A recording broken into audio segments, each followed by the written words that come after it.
Hello, প্রথমেই সবাইকে জানাই মেরি ক্রিসমাস। সবাই ক্রিসমাস খুব ভালো করে কাটাও, খুব এনজয় করো।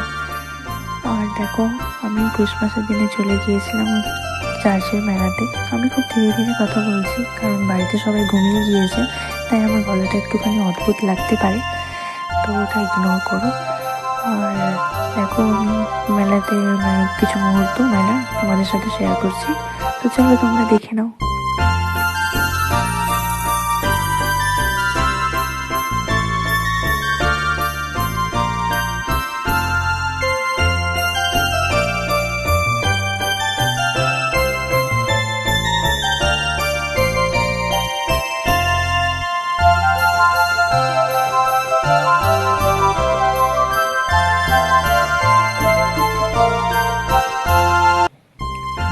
তোমরা কি এরকম ভাবে ক্রিসমাস কাটালে অবশ্যই জানিও। টাটা।